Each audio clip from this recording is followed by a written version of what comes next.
E aí pessoal, estou de volta aqui no canal Stanley Amarante, sou o Stanley e vim trazer aqui mais uma análise da obra Review Literário para vocês, dessa vez continuando com o livro Sapiens, uma breve história da humanidade.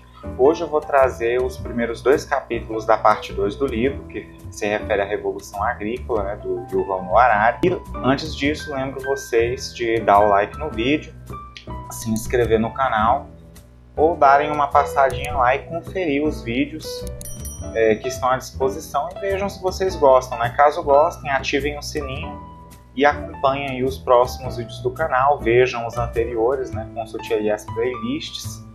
Mas voltando aqui ao tema desse vídeo, lembro que o Sapiens foi originalmente lançado em Israel em 2011 e ele tenta fazer uma síntese do que a gente sabe sobre o percurso da humanidade. Vou colocar aqui no card a playlist referente ao Sapiens, aqui ou aqui, para vocês darem uma olhada. Sobre o autor, ele é o Yuval Noah Harari. Ele nasceu em Haifa em 24 de fevereiro de 1976 e é um professor israelense, doutor em História pela Universidade de Oxford, E eu falei um pouquinho mais dele nos vídeos anteriores, então vão lá e deem uma passadinha. Também falei já sobre a qualidade de impressão dessa obra Pocket, que é bastante boa, para o preço que ela custou. Lembro que vou deixar o link da Amazon na descrição. E hoje eu vou falar, como eu disse, sobre essa segunda parte, a Revolução Agrícola, aqui para vocês darem uma olhadinha, especificamente dos capítulos 5 e 6. Então a gente vai começar aqui pelo capítulo 5, intitulado A Maior Fraude da História.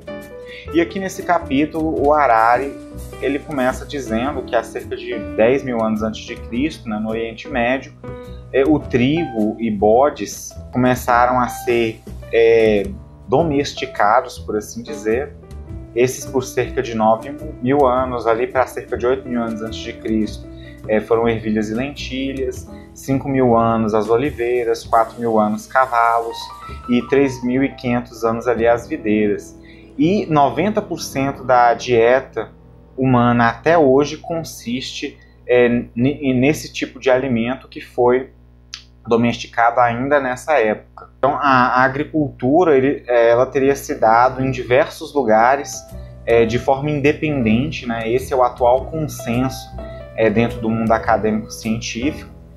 O milho e o feijão teriam surgido ali na América Central, como primeiro cultivo, batata e lhamas na América do Sul, o arroz, o panço e os porcos na China, abóboras na América do Norte, cana-de-açúcar e banana na Nova Guiné, e panço, arroz, sorgo e trigo na África Ocidental, de forma independente, vale ressaltar. Em outros lugares também haveriam alguns animais e vegetais mais difíceis de domesticados. É exatamente baseado nessa perspectiva que se acredita que tenham surgido nesses lugares em particular. Mas depois desses pontos mais técnicos, o principal ponto que o autor enfoca é o fato de que a Revolução Agrícola ela não significou uma melhora imediata na qualidade de vida dos seres humanos, da nossa espécie em particular. A vida, de forma geral, ficou mais difícil e menos gratificante sob vários aspectos. O número de alimentos, o número total de alimentos, ele aumentou. Houve também uma explosão populacional em vista disso, mas nem a dieta e nem o lazer da nossa espécie obteve uma melhora significativa com isso, exceto por uma elite favorecida. Houveram também várias mudanças de hábitos provenientes dessa mudança de caçadores-coletores para nos tornarmos agricultores, em sua maioria, camponeses. Uma dessas foi a vida em comunidade, que trouxe suas vantagens e desvantagens. Teve também a questão da desnutrição, que era algo menos comum na nossa época de caçadores-coletores por causa da diversidade maior de alimentos. O surgimento de doenças que nunca tinham tido grande efeito na nossa espécie. A questão de necessidade maior de proteção. E outra consequência também foi o sucesso nosso como espécie. Afinal, nosso número total aumentou de forma gigantesca. Mas vale dizer que essa mudança foi um processo gradativo, marcado por pequenas alterações no cotidiano e também marcada pelo controle de procriação natural, ou seja, tinha um controle que era natural, mas também tinham outros tipos de controle que eram culturais. Nos naturais a gente tinha os próprios mecanismos genéticos e hormonais que faziam com que a gente procriasse menos diante de condições críticas, e a questão cultural, né, a questão de outros mecanismos, como a amamentação, né, quando se mantém uma criança sendo amamentada por mais tempo, a mãe tende a produzir, ou melhor, a diminuir, né, a produção de óvulos e aumentar o período de infertilidade pós-gravidez, por exemplo. A abstinência sexual, o infanticídio e abortos. Por volta ali mais ou menos de 2.000 anos, a gente vai ter um dos aquecimentos globais, né, que é uma coisa que acontece eventualmente no nosso planeta, e vai surgir aí um novo clima ideal para algumas culturas, né, de vegetais no Oriente Médio. E dessa mudança a gente vai se originar, na verdade, o cultivo na verdade, a prática nossa, né, a origem da nossa prática agrícola ali de carregar grãos, né? A gente carregava grãos, como nós éramos nômades, para armazenar, principalmente. E aí, com esses grãos sendo carregados, eventualmente eles caíam, né? E acabavam crescendo nos arredores de acampamentos humanos, aquelas sementes que germinavam. E especula-se que dessa percepção pode ter surgido as primeiras práticas agrícolas. A gente também começou a adotar práticas de queimadas, né, o que favoreceu muito as gramíneas. Começou também a ter mais acesso à carne, porque a existência de um certo tipo de vegetação atraía muitos animais herbívoros, o que atraía também carnívoros para a região onde a gente se estabelecia. Começamos a fazer casas, celeiros, ferramentas, desenvolver técnicas para semear, capinar, arar, regar e fertilizar o solo. Ali mais ou menos em torno de 8.500 anos antes de Cristo, ainda no Oriente Médio, começaram a surgir vários assentamentos permanentes, né, com mais alimentos e uma população cada vez maior, né, crescente, cerca de 1 filho por ano mais ou menos. Esses muitas vezes alimentados a partir de papinhas, mingaus, né? Que foi uma coisa que acabou repercutindo negativamente, porque quanto mais cedo se para de amamentar, tende a haver uma diminuição da imunidade dessa criança, né? Do bebê humano. Então, o que aconteceu? As doenças se tornaram ainda mais comuns entre os mais jovens, né? Entre os bebês de colo. Mas isso acabava sendo contrabalanceado, né, pelo número de nascimentos. Então a gente começava aí a ter uma mortalidade infantil crescente, uma que já não era pequena, mas vão ter pequenas melhorias, né, que vão acabar gerando também mais trabalho, né? Tinha aquela noção de quanto mais eu trabalho, mais a colheita será abundante, né? Uma lógica que até hoje a gente ainda sustenta, né? Trabalhar mais um pouquinho para ganhar um pouco mais.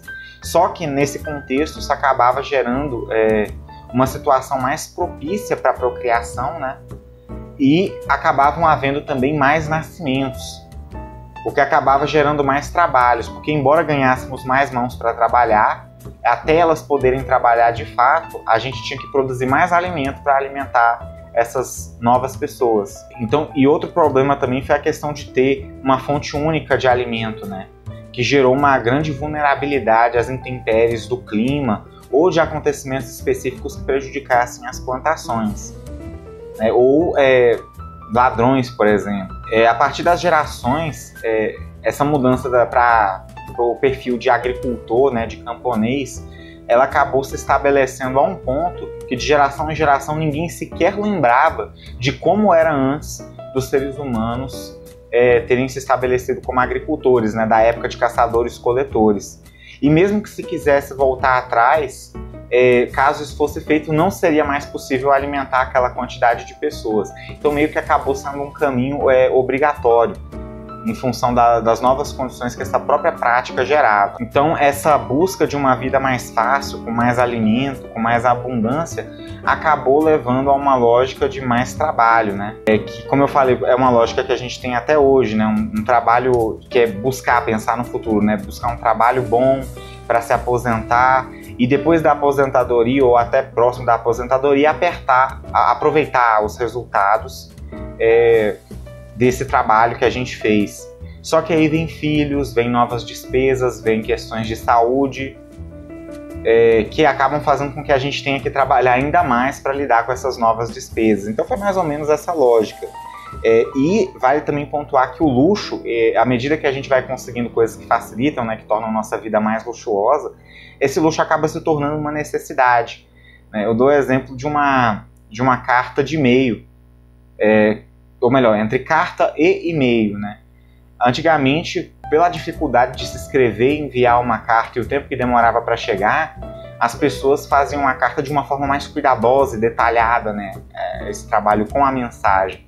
Só que hoje, quando foi criado o e-mail, começou a se tornar muito mais fácil mandar uma mensagem, que às vezes chegava praticamente instantaneamente. E isso acabou gerando com que a gente não precisasse mais ter tanto cuidado. Qualquer coisa eu podia simplesmente mandar um novo e-mail, né? Então muda-se toda a dinâmica. Antes eu enviava uma carta a cada longos períodos, agora eu posso enviar vários e-mails no mesmo dia, né? Então a gente não necessariamente, ao criar novas facilidades, torna as coisas, a gente ganha mais tempo de lazer, a gente economiza tempo. Às vezes a gente simplesmente cria uma nova lógica de tempo, onde a maior possibilidade de produção faz com que a gente produza mais em menos tempo, mas continue usando o mesmo tempo, às vezes até mais tempo do que antes, para essa função, só que com uma produtividade maior e sem ganhar mais tempo de lazer, por exemplo, ou menos tempo de trabalho, por assim dizer. E isso acabou se mostrando um fator que aumentou, né, o nível de estresse da nossa sociedade ao longo do tempo.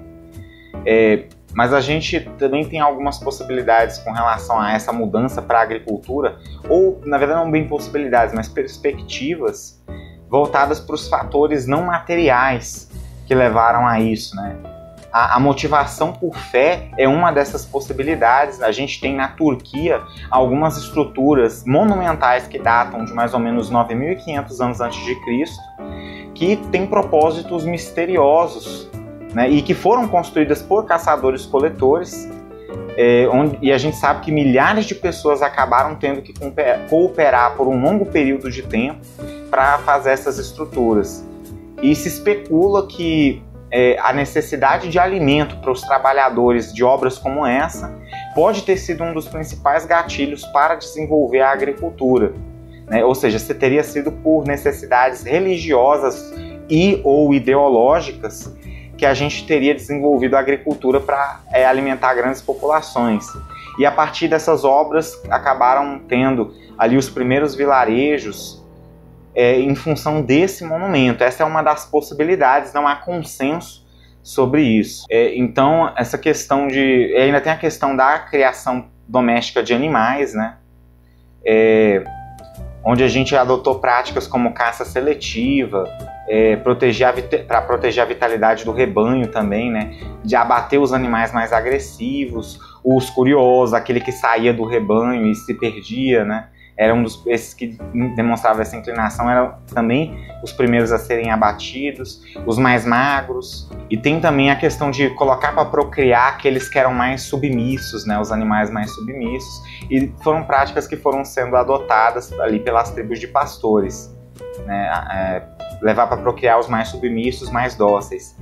Então isso acabava gerando para a gente mais facilidade à comida, né, carne animal, né, matéria-prima proveniente desses animais, como leite, tecido, pele, força muscular, né, para ter a força motriz de arados, por exemplo, de instrumentos, de carregar coisas, de ser meio de transporte. E de milhões a bilhões, a gente foi alcançando um sucesso evolutivo significativo, né, nesse aumento gigantesco de número. Porque se você comparar milhões para bilhões, realmente é muita coisa. Mas esse sucesso é relativo, né? Quando a gente... esse sucesso na verdade, não de nós, mas dos animais. Porque a gente também pode considerar a questão das condições de vida desses animais, que realmente aumentaram em número por causa do nosso comportamento de humanos, de facilitar a procriação deles e o aumento do número deles para as nossas próprias necessidades. Mas só para comparar essa questão de condições de vida, as galinhas selvagens elas costumam viver algo em torno de 7 a 12 anos e os porcos selvagens de 20 a 25 anos.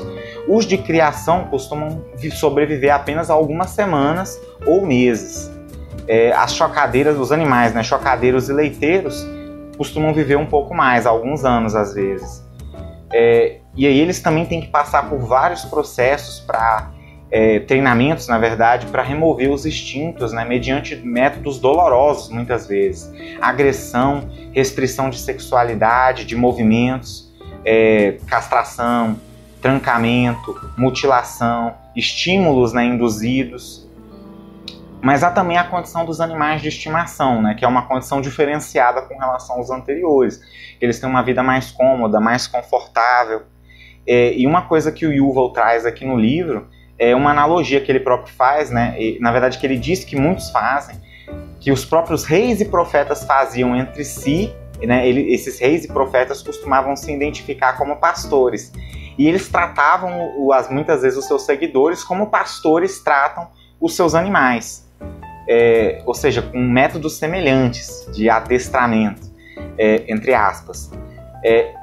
E acaba sendo uma lição para nós humanos, a consideração desse sucesso evolutivo versus o sofrimento individual. Até onde vale a gente levar o sucesso evolutivo da maneira como ele está se dando, né? A gente tem que considerar também a questão do sofrimento individual.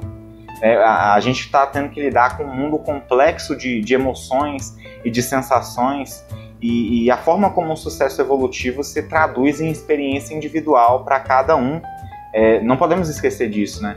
E levar essa consideração também para os animais pode ser algo de interesse, né?